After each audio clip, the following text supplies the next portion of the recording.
Thank you. It's great to be here today. I know you've heard, perhaps you've heard the old saw of that an expert is someone that lives 50 miles away. I'm an expert that lives 3,000 miles away. So hopefully I'll be able to give you some ideas today, give you some information that you're going to find useful in your writing and in your day-to-day writing, and then perhaps if you're going to be a writer, want to have a writing career, maybe that will help too. My talk today is entitled Relia, Icons, Words, and Wikis. And hopefully by the time I've finished, I've tied all of those things together. Doug, I'd like to thank you for inviting me out, and then also for the students here of West Valley College. It's it's nice to be here. I love having the opportunity of talking about writing. For me, writing is a passion. It's something that I do every day, and I know myself by the act of writing. But as a little background to who I am, again, my name's Laurina Lyle, and I've given you my email address up there. If you'd like to drop me a line after I leave, I'm happy to hear from you and happy to respond. I'm an assistant professor at small liberal arts college in Tennessee, Swanee, University of the South. We're a campus of about 10,000, they brag, wooded acres in the Cumberland Plateau. We're up on a mountain.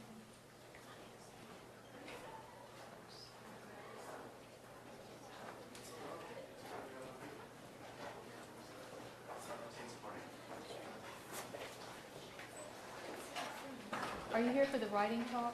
Yeah. Okay, good.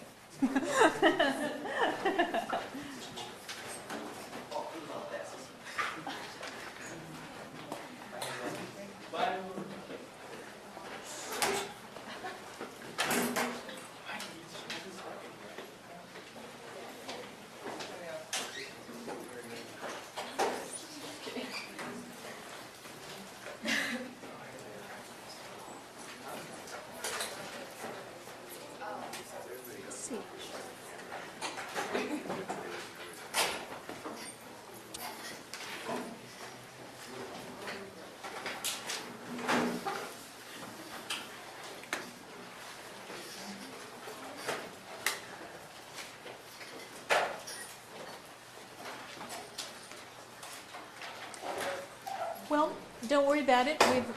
I was just getting started, and that I'll just crank up right from the point of where I introduce myself. And for the newcomers here, my name is Laurina Lyle, and I am an assistant professor of environmental studies and education at Swanee, the University of the South in Swanee, Tennessee.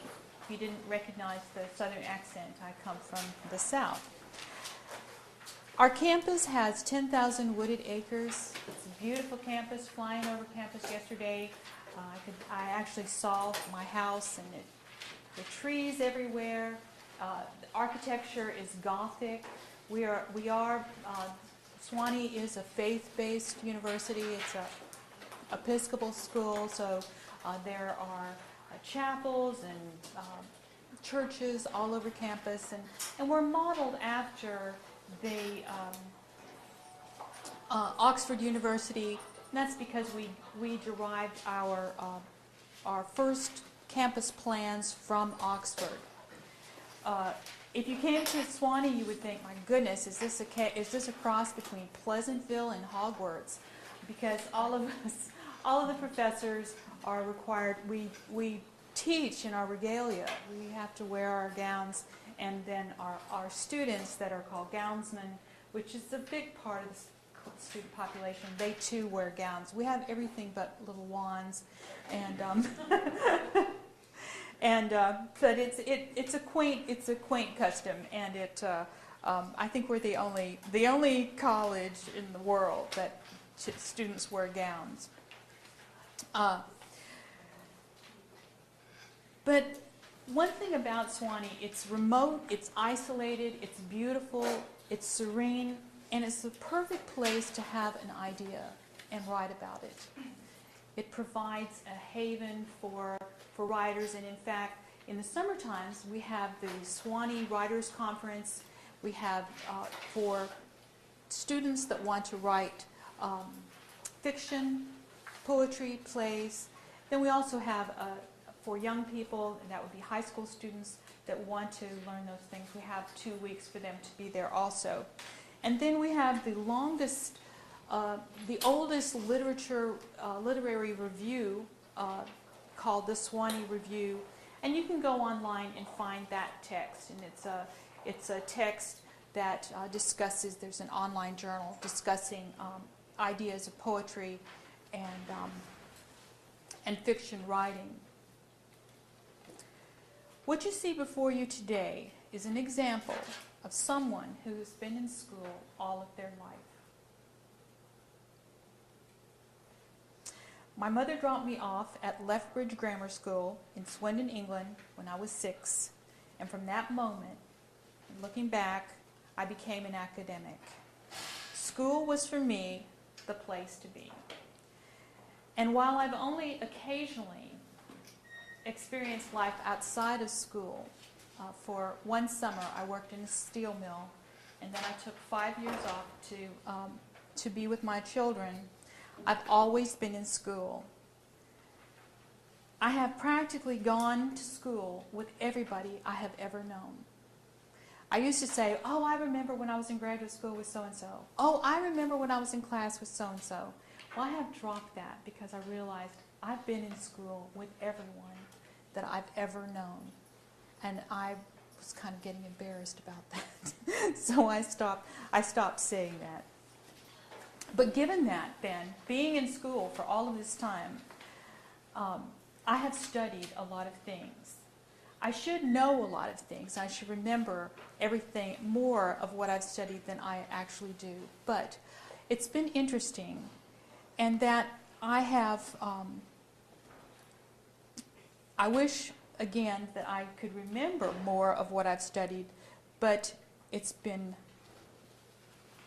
a process of following my interests. And I think that that's one attribute that's important as a writer, to not be afraid of your interests, to say, this interests me, this is important, and I'm going to find out about it, and I'm going to write about it.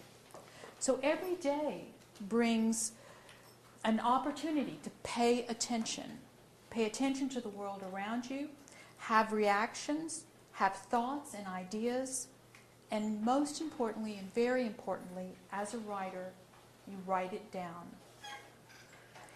Yesterday, on my flight from here, or my travels from Nashville to San Jose, there were so many interesting people that I saw doing interesting things. For example, the woman sitting next to me at, let's see, where was I? Oh, in Atlanta. She was having her lunch, and she took the Splenda packet, and she tore it up into tiny little pieces, and then she took a toothpick, and she wound the paper around that, and she made this little flower. But that wasn't enough. She took her straw and tore off a piece of plastic and made the bud. And in the course of having lunch, I didn't want to seem like too much like a voyeur. But it was really interesting that she had made this bouquet of flowers out of these things: Splenda packets, toothpicks, and straws. And it was quite lovely. And I wanted to ask her, "Can I have that? I really like that. That's so pretty." But I just thought, well, I'm just going to remember that I too could make those. But these are the kind of things that, as a writer, you observe and you write them down. And at the moment, it may not seem like it's important. But you know, it is important because you paid attention to it. It interested you. And in your writing, when you infuse those things, your interests, rather than someone else's interests, then you're on your way to writing. Your writing is interesting to other people too, because it interested you. Now, in respect to a writing genre, I would call myself, I am a nonfiction academic writer. My first audience that I'm writing to are people like me, people that study things and want to tell other people about what they study in a formal sense. And we'll have some time to talk about formal writing when I get through this part of the talk, and then we'll talk about mechanics. Personally, if I put my academics aside, then things that I'm interested in is I'm interested in the real world. I'm interested in rocks and trees and snakes and water and people. I'm interested in our relationships of interdependence, of how we can teach each other to behave with mutual respect, and how to communicate knowledge, values, attitudes, and skills to each other and to people in the future. How do you pass this on? How do you pass on respect, mutual respect? And all of these things for me has made for a filled-up life. The impulse to understand the world in this fashion has been enough to sustain my interest for all of my life. I haven't had to move on to something else because I can always find something in that arc of what I think is neat and to stay interested in it. Now, since Doug invited me here last fall, I've agitated upon what I would talk to you about today because I realized that I have this unique opportunity to talk to a room full of people who want to hear about writing. And what am I going to say? I have an hour to talk to you about this. Chances are we won't meet again. I don't want to waste your time, and I want to say things that are going to be helpful to you as writers, that you're going to find as value, and that you will say, hey, that was a good hour spent. She didn't waste my time. She said something I can go home with. There was a take-home piece that I'm going to use later. So, botanists collect things. Mechanics fix things. Dr. Phil talks and talks and talks and talks. We're not really quite sure what he's talking about, but he's talking. And then writers write. And that's really pretty simple. You'll hear other writers say that too. Writers write. So if you say, I want to be a writer, then that writer's going to say to you, well, hey, write. And if you're not writing, you are doing something else. So finding a way to talk to you today is problematic because my first impulse is to say, all right, I've talked enough about that. Now let's write. Everybody get out a sheet of paper and let's get down to it and let's write something. And in fact, I did hand out a piece of paper, and if you haven't gotten one, if there are any extras, let's keep passing those around because before the hour is over, you are going to write.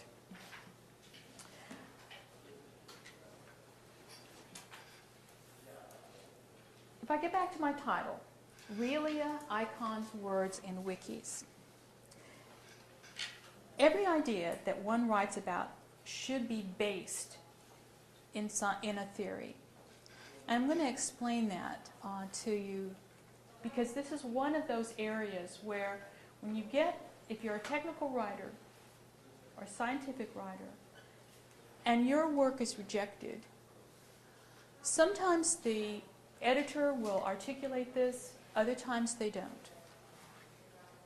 But the primary problem with works that have been rejected is that particular text was not based in a recognizable theory, that the editor or the writer could not identify where you're coming from. Whose shoulders are you standing on? Whose history are you calling forth from? what is the theory behind what you're saying? Invisible most often, but certainly that theory needs to be there nonetheless. Let me give you an example, because you may be saying, what the heck is she talking about? We take an example, a discussion about penguins and their capacity to withstand extreme climates. Then where you're departing from is the axiom that that penguins adapt to their environment. And that axiom then is based on a theory. And that is based in the theory of natural selection. So if you're going to be writing about penguins and their ability to withstand extreme climates, then at some point you need to include in that the theory of natural selection. Now the task is that you don't go off on a tangent and talk about the theory of natural selection for your whole paper. All you want to do is a touchstone that says, what I'm talking about hooks in to this theoretical basis.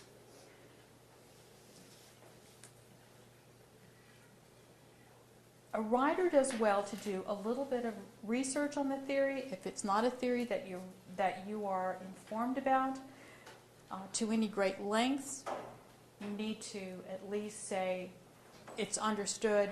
Other researchers find they have, and refer to the body of literature that would discuss that theory in greater detail.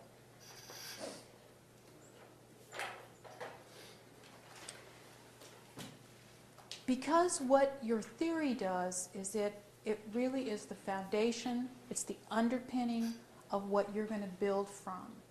Every house, every building needs a foundation. And the theory that underlies your thesis is your foundation. So you lay it down, and then your building or your work arises from that.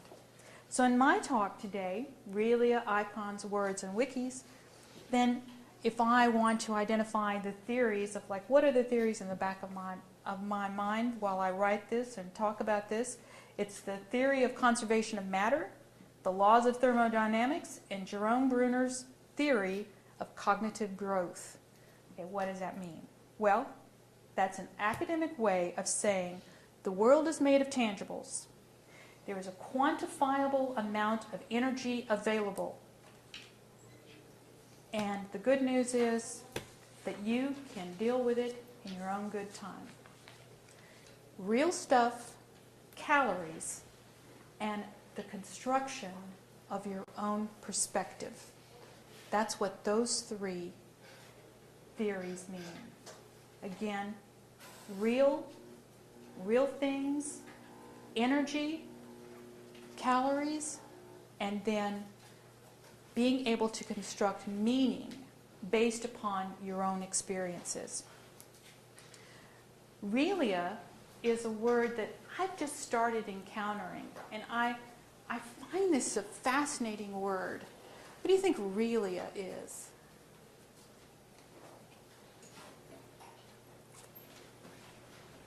Go ahead.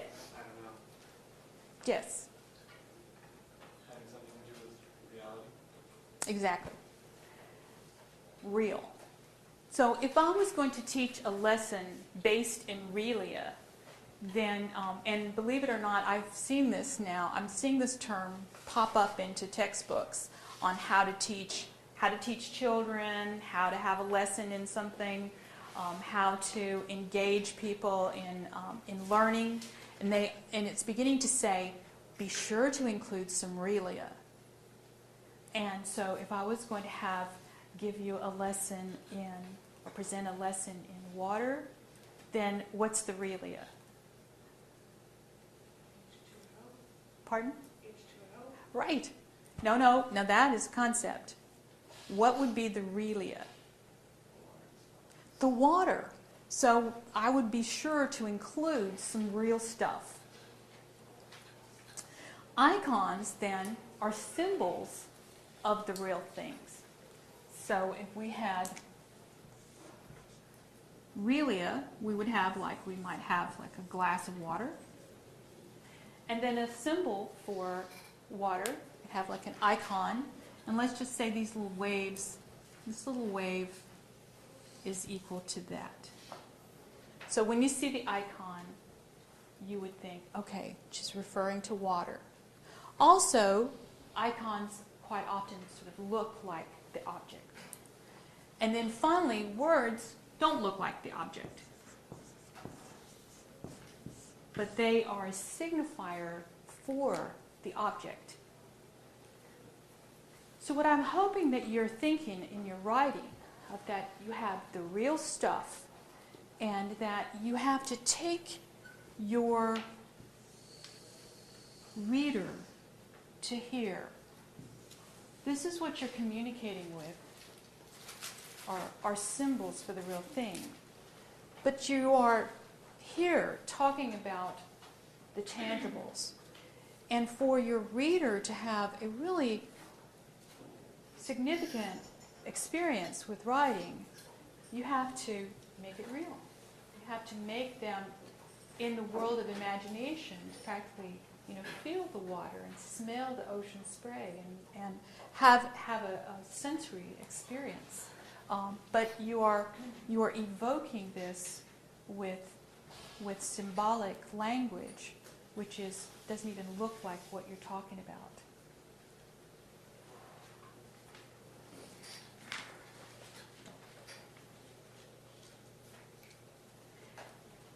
So, when I was preparing for this talk, I thought, okay, what are some topics that we could discuss as a group?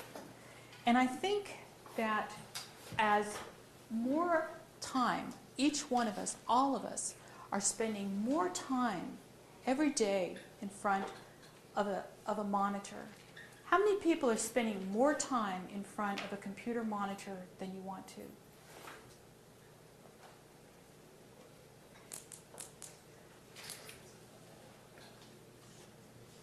A monitor, then, our little laptop here, is somewhere, it's right here, isn't it? You can have pictures of the real thing. So it has a high iconic value to it because you are, it sort of puts you in the world of really. I mean, you're touching something, but you can see pictures and then you can write words, but we're spending a lot of time dissociated from the real world and more in the icon world. So my interest right now is, how does that play out? How does that play out in a person's life experiences if you're spending a significant amount of time in the iconic realm rather than in the real realm? I'm not here today to tell you anything about my findings on that, because that is just a question. And where the question boils down to then is where the question for me arose and becomes manifested is in the idea of what is the impact of blogging on writers. And that's a question that I do want for us to think about today. What is the impact of blogging on writers? Does blogging help writers generate ideas? Or is it a big suck on your time and energy? Or is it somewhere in between? How many of you either have blogs or blog?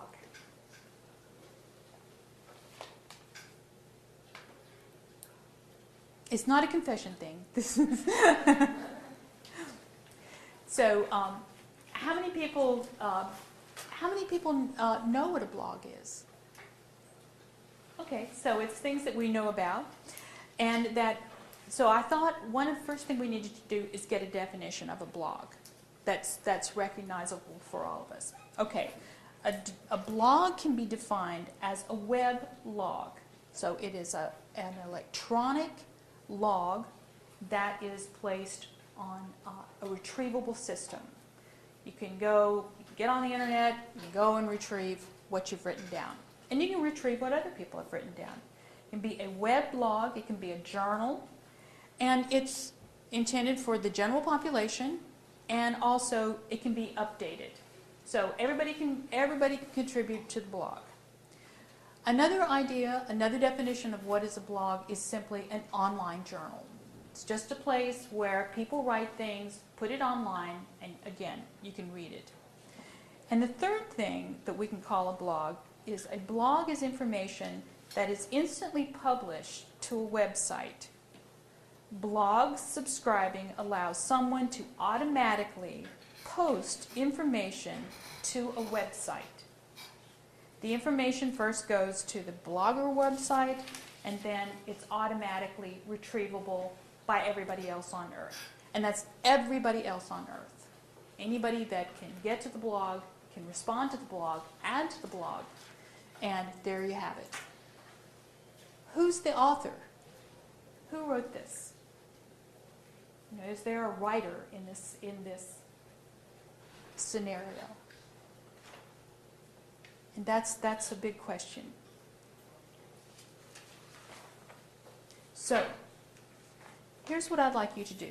Given I've defined what a blog is, and we're going to use the third definition. A blog is information that is instantly published to a website. Do you think, and this is your question, and I'd like you to write it down on your piece of paper. Do you think that this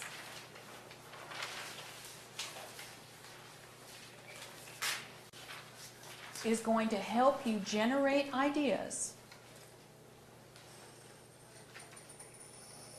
for writing? Or is it a waste of time? Or is it just a good thing?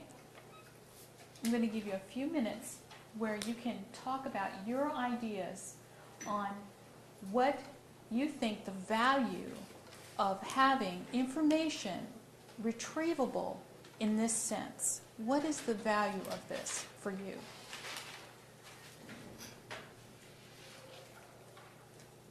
And yeah. Is this, you mean retrieving in the sense of a person going out there reading other people's blogs? Yeah. Or you writing blogs? No, either way. Reading other people's blogs, writing blogs, just the whole blogville. Everything. What is it? What is the value of blogville?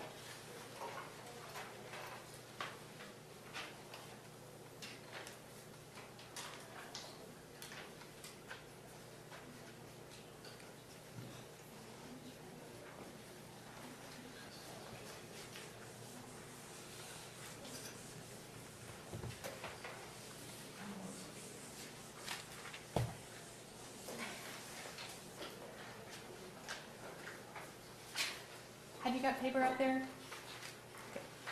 Okay, great.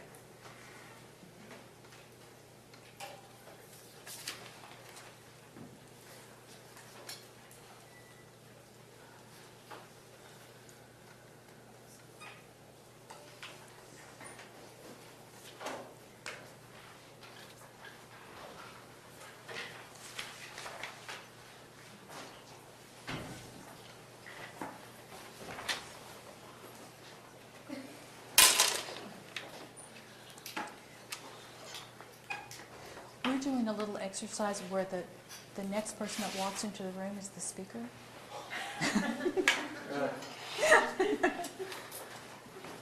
No, I'm kidding.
Okay, everybody about ready?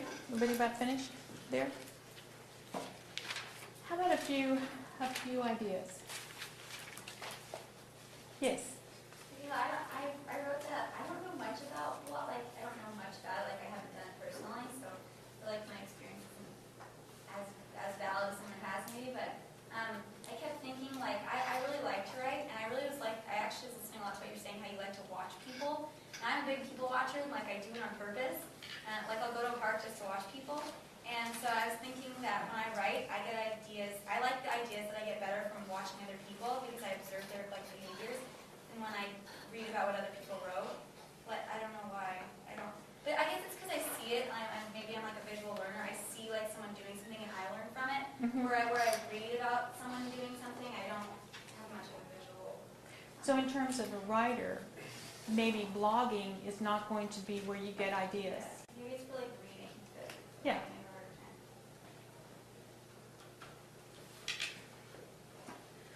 I just said that when you're doing research, when you read other blogs, that it can give you ideas or just reading about the subject that you might be interested in. So it can be an idea generator for, yeah. I think that reading blogs allows you to see other people's perspectives through their own eyes instead of yours, and you can just kind of take that and elaborate from it, or even to maybe possibly copy it too. Because sometimes blogs are thought-evoking, and it wouldn't evoke you if you didn't read it. Yeah.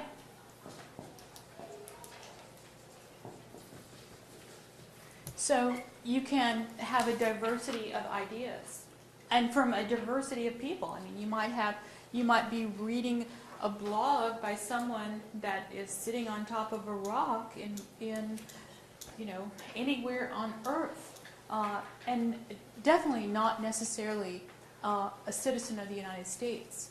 What are some other things? Maybe up there in the back row.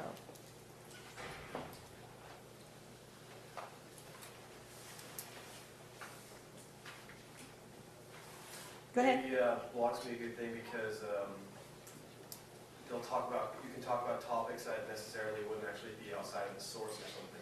People might not want to talk about something maybe, it's not very personal or whatever. I don't know how to explain it, but people will actually come out and say what they want to say without thinking that maybe someone's going to call them a name or maybe say their idea is stupid. If it is, it's not like it's a big deal. I mean, if that makes sense. But Safety, yeah, like a safety of expression. Yeah, Like we may not be feel as safe to express our ideas here because we're going to see each other again.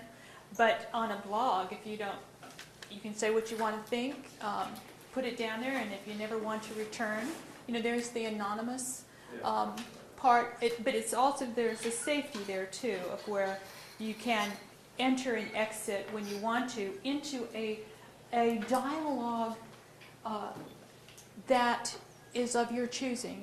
You don't necessarily form long-lasting relationships with your fellow blogettes, Anybody else? We've heard a lot of positive things about blogging. How about a negative or a questioning, critical? The information that is posted might not be reliable. Very good. So, reliable. So we have, is it reliable?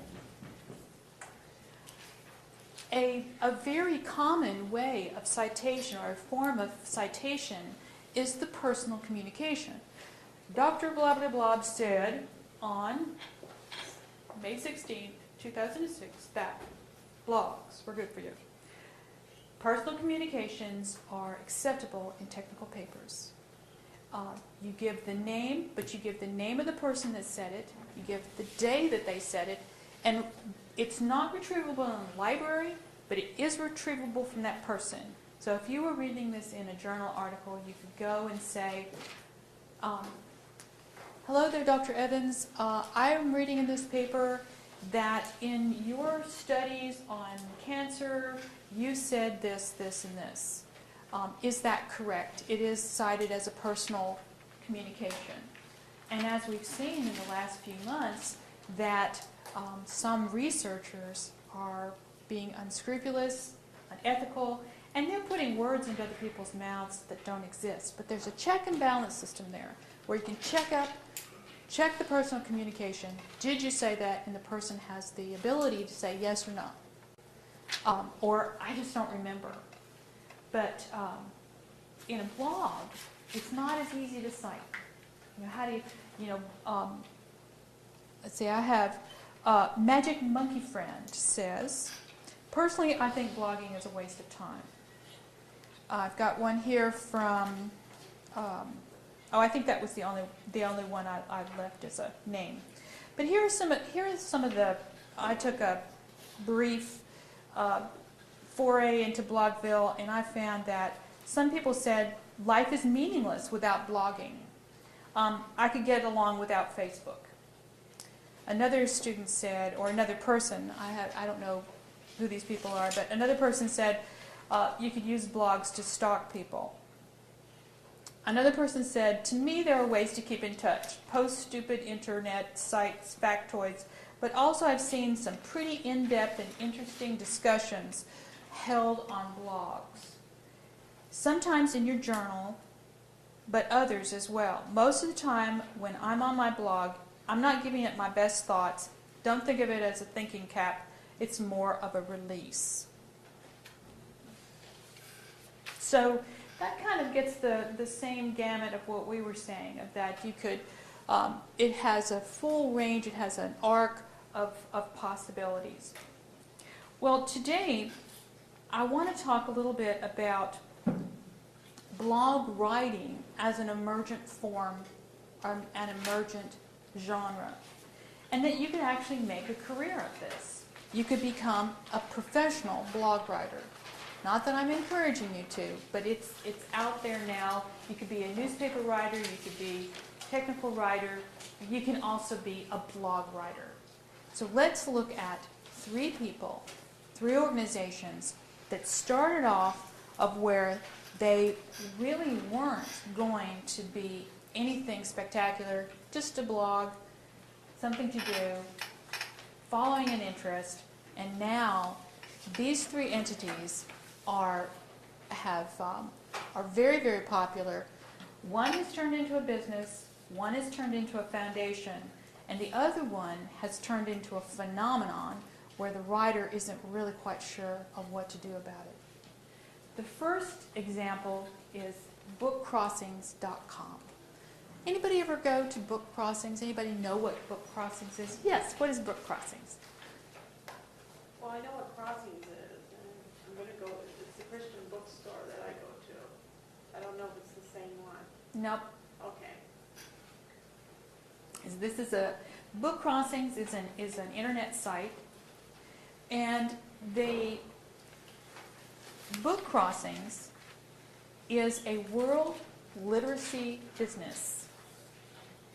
Book Crossings was started by Ron Hornbacher in March of 2001, and he and his wife were wanting to have some type, they were wanting to produce some kind of physical object where they could record the comings and goings of other people. And he looked up at his bookshelf and went, what if I kept up with my books? What if I left my books on park benches? And then there was some way that I could find out where my book went, that somebody could retrieve, could tell me about it. Bookcrossings.com has 450,141 members. That's almost 500,000 people since 2001. They have released into the wild, and that's what you do. You have a book, and I'm a member of bookcrossings.com. You have a book, you write a note on it that says, I'm free, take me, and you leave it somewhere. On the website, you can register a number of where you left the book. You can register your book, and when the person finds your book, they can write to the website and say, hey, I found your book. I read your book. I loved it.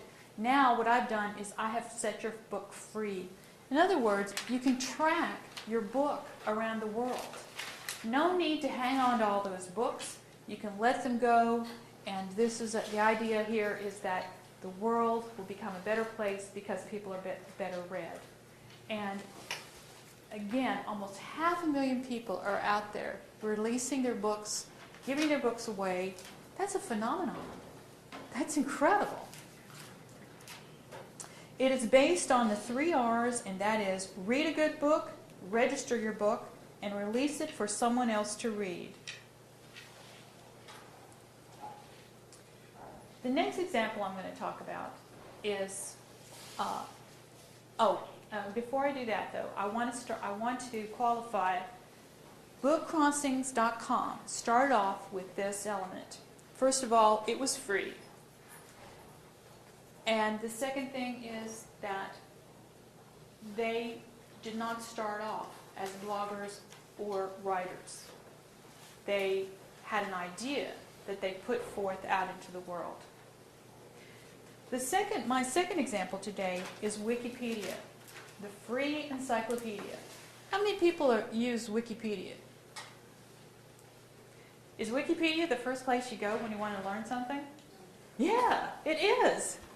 I mean, it's so retrievable. You put in something, and Wikipedia comes up. I mean, you put in search, Google, boom, there you go, Wikipedia. But what is Wikipedia? I think it's essentially anybody can write it. I think anybody knows anything about any topic. Right. That's the one. Right.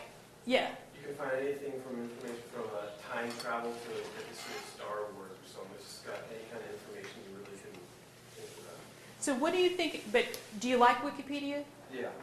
I do too. I do too. And what if you find something wrong?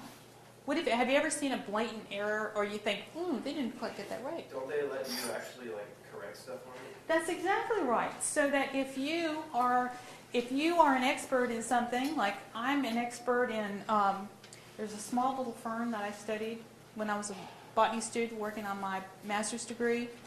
I know a lot about that firm, and I can tell you what, it hasn't been cited on Wikipedia yet, but if it is, I'm a hound dog on that. I'm going to be watching to see, did they get it right? Because if they didn't, I'm going back and I'm going to correct it.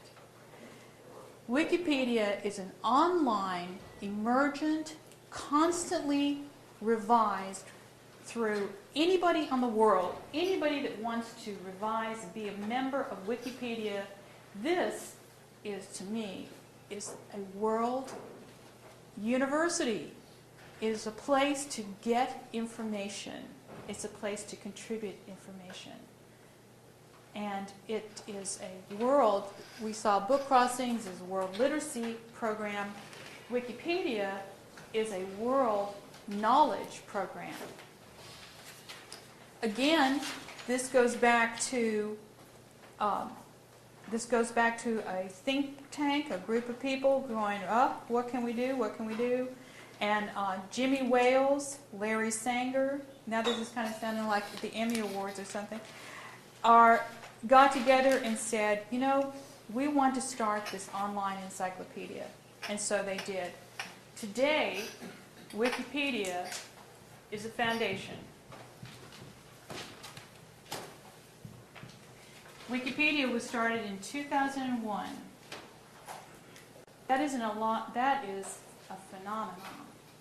And again, if you want to contribute to Wikipedia, all you have to do is sign up, become a member. You don't have any qualifications other than being able to get online, have a computer, know how to word process, and want to spend your time doing this. Now, the only problem with Wikipedia is that when you cite this in the New England Journal of Medicine, okay, findings from Wikipedia, what kind of respect is that going to get?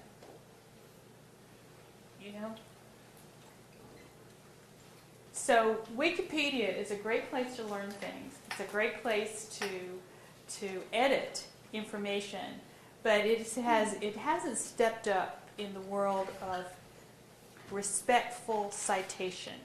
So if you're going to cite Wikipedia, You need to find something else that's cited too, that backs up Wikipedia, because it's not, your professors are not going to, if all of your citations come from Wikipedia, they're going to be going, dubious, go back and do that again, because that's not acceptable.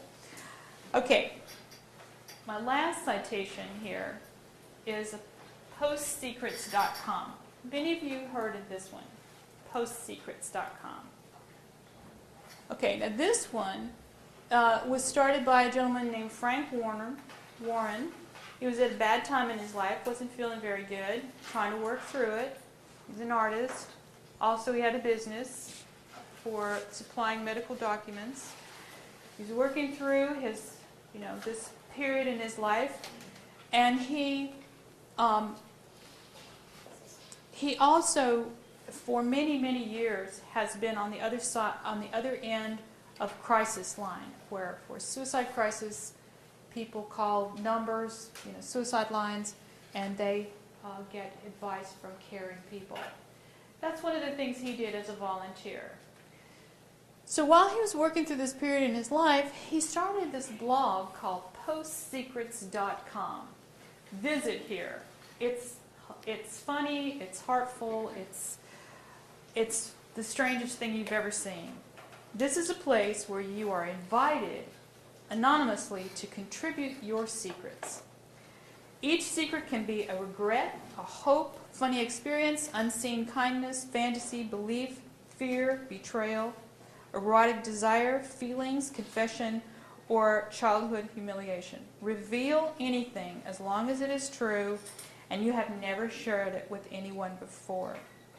So what you do is this is a world art program. And what you do here is you take a 4x6 postcard. You reveal your secret.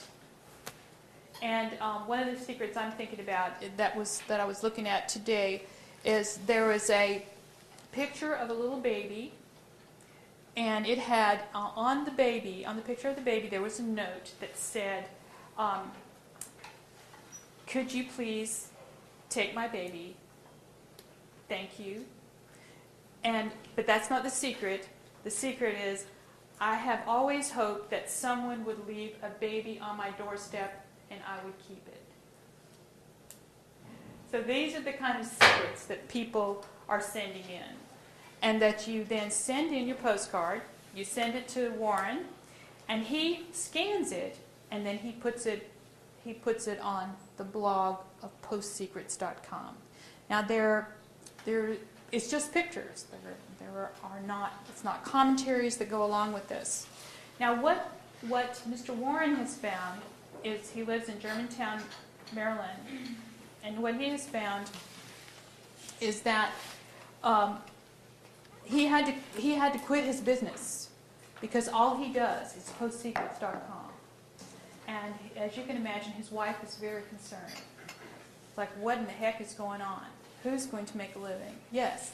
If you call it a secret and you reveal it, how can it be a secret anymore? Well, hey, I think it's anonymous, so nobody knows that it's your secret. But I think a part of this whole idea is that you're getting rid of your secrets. That there is some type of you're purging yourself of the deepest and darkest. So you make a postcard out of it, stick it in the mail, and send it to Warren, who scans it and then puts it online. So you've gotten rid of it. So you could also think of this as like revealedsecrets.com. So right, they aren't secrets anymore. It's just your name isn't attached to it. But one of the things that he's finding, what's happening, is that he also gets lots and lots of emails, and he's not very well liked by the post office. Because as you can imagine, those postcards are pouring in. And that there is, yesterday in the,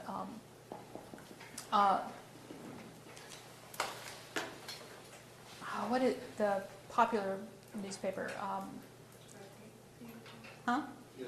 USA Today, excuse me. USA Today, there's a big article about him, if you want to read more about this. But he is at the cusp of what's going to happen. Something needs to happen to Post Secrets. He needs to not do this anymore. This has consumed his life. He needs to move on. Post Secrets needs to become a business, a foundation, a cause, a something. But he needs to be relieved of the duties of posting the secrets for the planet.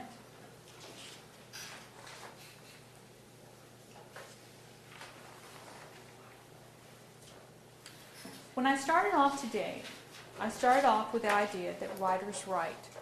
And I've given you 3 examples of people that really weren't going to be writers, but they're writing, and they're writing, and they're writing.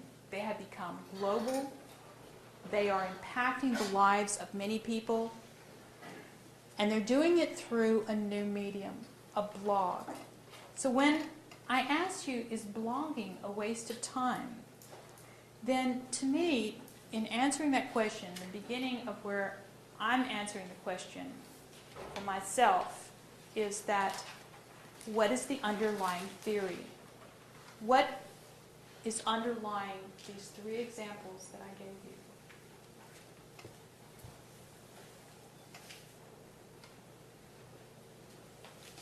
Book crossing, Wikipedia, and Post Secrets. What do these 3 things have in common? Yes? They all share information. They all share information.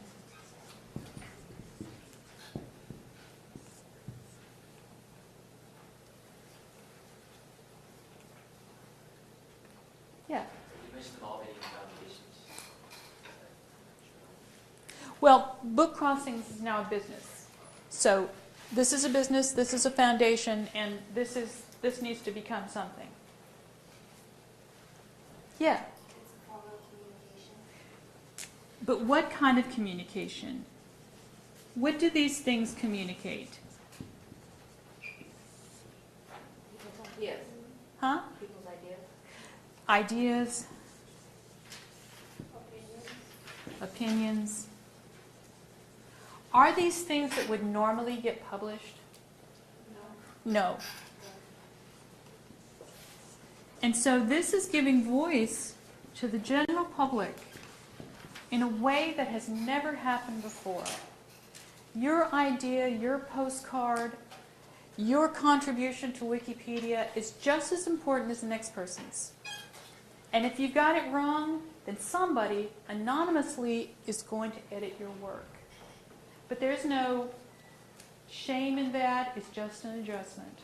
So these 3 things in common have brought voices to the general public in a way that we've never seen before. It is really a respect for the ideas of everyone, of the general person. And the last thing to me, the foundational theory of all of these is that these were all started by people that cared. They care about things. They care about books, they care about information, and they care about people and them having a healthy way to express the things that are hidden. So for me, the theory behind all of this is caring about each other. We could have said we went through a period of isolation. Well, now we're back together. The hive is talking. And we're talking to each other in ways that blogging allows for instantaneous communication with all people on Earth. So, if you want to write, you can do it. You can start it today. You can start a movement today if you want to. And that's just not wistful thinking. You could start your very own cause. You can make the world a better place. And these 3 entities are showing us that today it's easier than it's ever been. Thanks.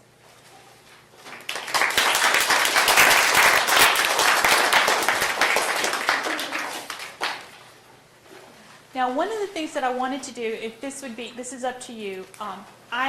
I'm going to go down the line of I'm going to start a blog about blogging, and that I'm asking the question: how do you feel about blogging? Do you like blogging? And what I'd like to do is I'd like to be able to cite you all.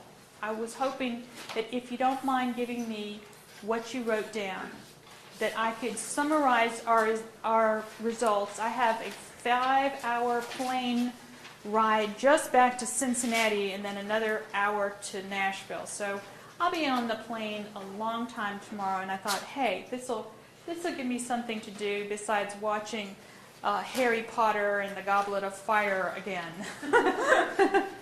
Because I'm sure that's the Delta movie that they're going to play going back. Or Ben-Hur or something.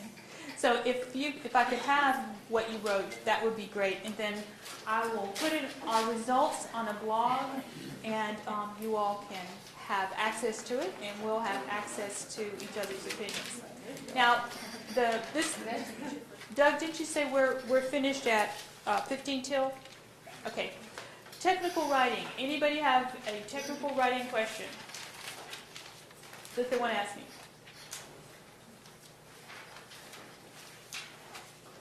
Where would you go for some idea to write about? Where's an easy place you can go? You're stumped. Oh, I can't think of anything to write. What can I do? You could join a blog. You could read. You could join a blog. You could go sit in a park and look at people. You could get yourself inspired. Get in the mental place, that place. Second thing is you can follow your interests. Don't.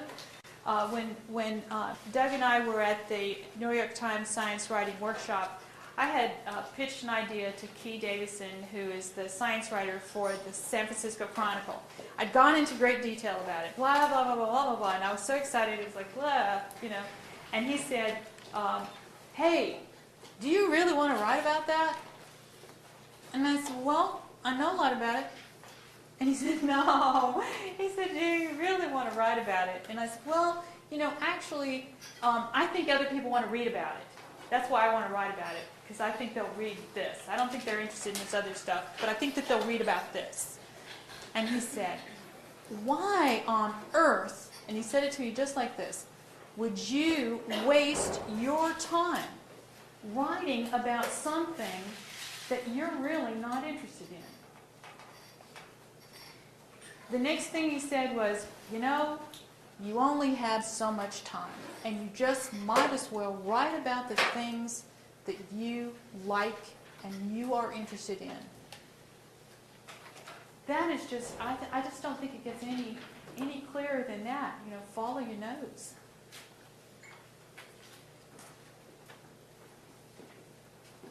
Well, it's been a real pleasure. Thank you so much.